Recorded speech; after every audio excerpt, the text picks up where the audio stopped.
আর ওলামায়ে হক্কানি রব্বানিরে ভালো না, ওলামায়ে হক্কানি রব্বানির গার মটকে দিবেন না। ওলামায়ে কেরাম যদি না থাকে এই দেশের তোদের মৃত্যু কুকুর শুকুরের চেয়ে নিকৃষ্ট হবে। কত বড় বদমাশ চিন্তা করেন। ওলামায়ে কেরামের গার মটকায় দিবে বলে, তো অপেক্ষা কর, আল্লাহ তোদের গার গর্দান থেকে আলাদা করে দিবে। সময় আসতেছে ইনশাআল্লাহ। এই দিনে দিন নয়, আরো দিন আছে। ক্ষমতা পাইয়া অন্ধ হইও না। ক্ষমতা কতজনের এরকম ছিল, কত ক্ষমতাবান আমরা দেখছি। কারুন, ফেরাউন, নমরুদ, আবু জাহাল, উতবা, শাইবা, বিশ্বের সুপার পাওয়ার আসেনি রে বে? ये सुपर पावर की देख করতে আইছস। ওলামায়ে কেরামের গার মটকাবি জ্ঞান।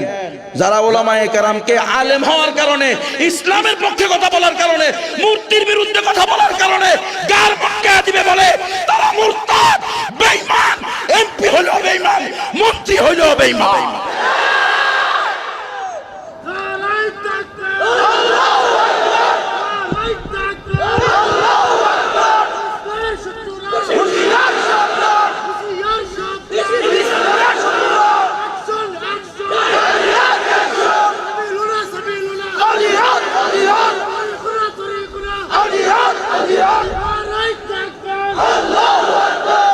কত বড় সাহস চিন্তা করেন।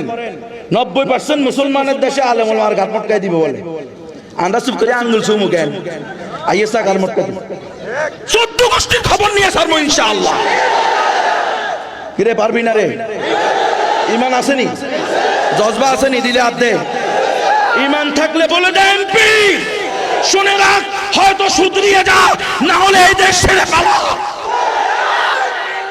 এই দেশ শাহজালালের দেশ, এই দেশ শাহপুরানের দেশ, এই দেশ আহমদ শফির দেশ, এই দেশ জুনায়েদ বাবুনগরীর দেশ, এই দেশ নুরুল ইসলাম অলিপুরীর দেশ, এই দেশ কোন নাস্তিকদের নয়।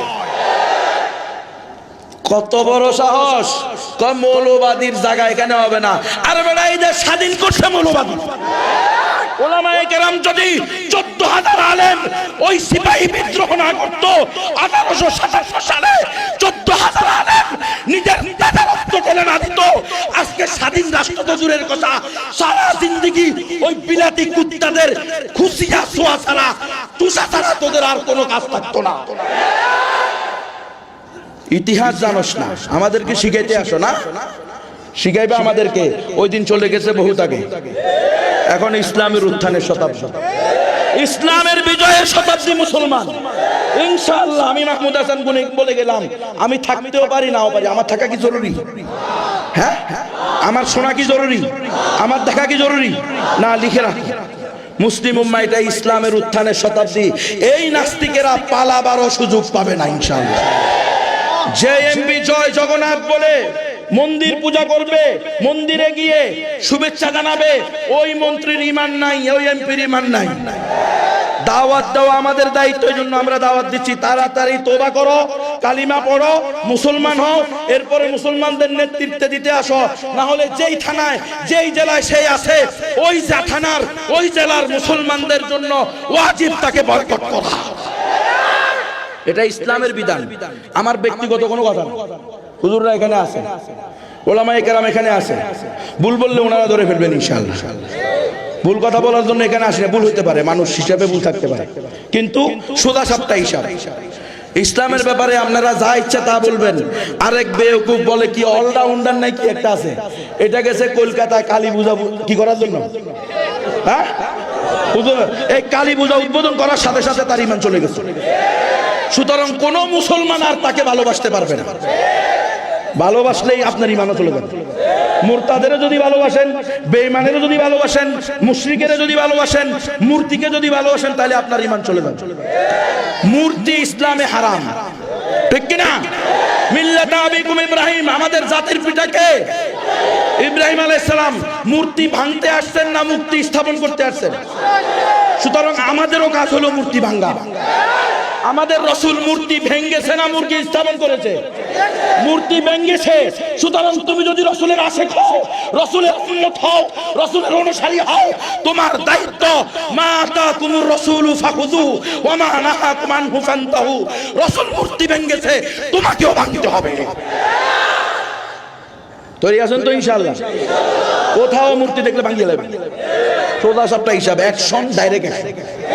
কথা বোঝেন না? তোমরা যা ইচ্ছা তা করবে, আর আমরা চুপ করে বই থামো। আমরা এই দেশে কি ভাড়াটিয়া না? হ্যাঁ, তোমরা জাগিরদার আর আমরা ভাড়াটিয়া না? ইসলামী করার জায়গা নেই এখানে। এই সমস্ত কথাবার্তা বাদ দাও। ইসলামে মূর্তি স্থাপন করা, প্রতিকৃতি স্থাপন করা, বানানো, এগুলোর সামনে দাঁড়ায় 2 মিনিট চুপ করে থাকা, এগুলোকে ফুল দেওয়া, সব শিরক। ওস্তাদ ঠিক আছে তো?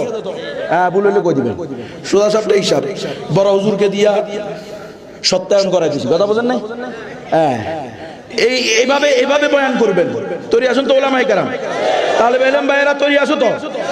না দালাল আলেম হইবা, দান্দাবাজ আলেম, দরবারি আলেম, ওলামায়ে সু, ওমান আতা সুলতানা ফাকাদ উফতিনা। যারা সরকারের দরবারে গিয়া পড়ে থাকবা দুনিয়ার লোভে, তারা এমন ফিতনায় পড়বা ঈমান চলে যাবে। কথা বোঝেন নাই? তাদেরকে দিয়ে এই মূর্তির পক্ষে ফতোয়া দেওয়া, এগুলো তো আজকের কথা না, এটা রাসূলের জামানা থেকে এভাবে হয়ে আসছে। প্রত্যেক যুগেই উলামা 2 প্রকার, শিরারুল উলামা, খিয়ারুল উলামা। কথা বোঝেন নাই? খিয়ারুল উলামারা নিজের জান, মান, ইজ্জত, সম্মান, ছেলে, মেয়ে, স্ত্রী, সন্তান, বাপ, মা, পরিবার, দেশ, খেস, ব্যবসা বাণিজ্য, বাড়ি, গাড়ি সব কিছু কোরবান করে তাওহীদের কথা বলে দাও। আর শিরারুল উলামারা এগুলো সব রক্ষা করার জন্য ইসলামের বিরুদ্ধে অপব্যাখ্যা করবে। 2 গ্রুপ, এটা হাদিসে আছে। কি উস্তাদ? শিরারুল উলামা, খিয়ারুল উলামা 2 গ্রুপ। এটা মনে করি না যে আমি ভালো আলেমদেরকে বলছি না। ভালো আলেমরা অবশ্যই ভালো আলেম, খারাপ আলেমরা অবশ্যই খারাপ আলেম।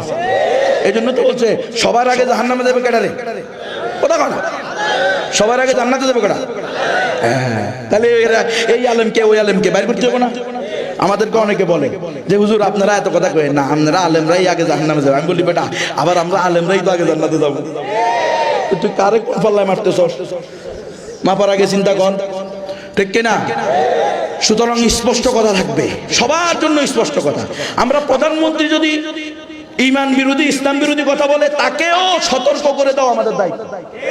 কারণ প্রধানমন্ত্রী কি কোরআন হাদিস এলে, কোরআন হাদিসকে কোরআন হাদিসের ভাষায় জানে? সে কি আলেমা? আলেমা না। তাহলে তাকেও বলে দিতে হবে যে প্রধানমন্ত্রী ঈমানের বিরুদ্ধে, ইসলামের বিরুদ্ধে কথা বললে আপনি প্রধানমন্ত্রী হলেও ঈমান চলে যাবে। আলহামদুলিল্লাহ আপনার ভিতরে জজবা আছে, আমরা দেখেছি। আপনি অনেক সাহস দেখাইতে পারেন। ইতিপূর্বে আপনারা ঘোষণা দিয়েছেন এই দেশ মদিনার সনদে চলবে। এত নাস্তিকের বিরুদ্ধে এত বড় কথা বলতে পারা, এটাও কিন্তু কম না। তো প্রধানমন্ত্রী আর একটু সাহস করেন, বলেন এই দেশে কোনো মূর্তি বানানো হবে না। বলেন না, আপনি পারেন তো? এই কথা কয় না। আপনারা কি কষ্ট পাইতেছেন? পারে তো বলুক না, মূর্তি পূজা হবে না। শেখ মুজিবুর রহমানের নামে সারা দেশে এই 68,000 গ্রামে 68টা হেফজখানা হবে। সওয়াব হবে না গুনাহ হবে? আর যদি মূর্তি বানায়, শেখ মুজিবুর রহমান সাহেব গুনার বাগী হইতে পারে মেয়ের এই কাজের কারণে। এই জন্য আমরা প্রধানমন্ত্রীকে বলবো, বাপকে যদি ভালোই বাসেন, মহাব্বতি করেন, তো আন্তরিকতা যদি বাপের প্রতি থাকে, তো বাপের জাহান্নামে নিবেন কেন? আমরা কেউ আমার বাপকে জাহান্নামে দিতে চাই? আমার আব্বা খুব অসুস্থ, আজকে হাসপাতালে ভর্তি। আপনাদের কাছে দোয়া চাই, আল্লাহ যেন আমার আব্বাকে শেফায়ে কামেলা আজেলা দান করে। আইসিইউতে ঢুকানোর কাছাকাছি হয়ে গেছে, ঢাকার এক হসপিটালে আছে। আপনাদের সবার কাছে দোয়া চাই। বাবার কথা আসছে এই জন্য বললাম। মা মরে গেছেন আরো আগে, আল্লাহ মাকে জান্নাত নসিব করেন। আপনাদেরও সকল আত্মীয় স্বজনকে আল্লাহ তাআলা জান্নাত নসিব করেন যারা চলে গেছে। আমরা আমাদের বাপ মাকে ভালোবাসি, আমরা বিশ্বাস করি প্রধানমন্ত্রীও তার বাবাকে ভালোবাসে। কি কথা বলেন না কেন? তাহলে ভালোবাসার দাবি হলো বাবার জন্য নেক আমল করা, আমালে সালেহ।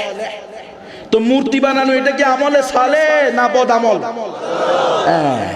এটা আমরা প্রধানমন্ত্রীকেও বলবো, এটা যদি আপনি করেন আপনিও গুনাহগার, আবার আপনার বাবাও এই কারণে হয়তো গুনাহগার হতে পারে। এজন্য আমরা আপনার কাছে অনুরোধ করব যে আপনি এই কাজ করিয়েন না। এরপরেও যদি করেন তাহলে আপনি কিন্তু একটা ঘোষণা দিয়েছেন, এই দেশ চলবে মদিনার সনদে। আর আল্লাহ আপনার ঘোষণার আগে ঘোষণা দিয়েছে, ওয়া ইন তাতাওয়াল্লাউ ইয়াস্তাবদিল কওমান গায়রাকুম সুম্মা লা ইয়াকুনু আমসালাকুম। শুনে রাখ আমার বান্দা বান্দীরা, তোরা যদি তোদের ওয়াদা অনুযায়ী ঈমানের উপরে ইসলামের উপরে না চলিস, আমার দিন থেকে রওগারদানি করিস, গর্দানকে ফিরিয়ে নেস, গাত্তেরামি করিস, তুই শুনে রাখ তোদের জায়গায় আমি এমন কওম, এমন জাতিকে নিয়ে আসব, এমন ব্যক্তিকে নেতৃত্ব দিব যে তোদের মতো গাদ্দার হবে না।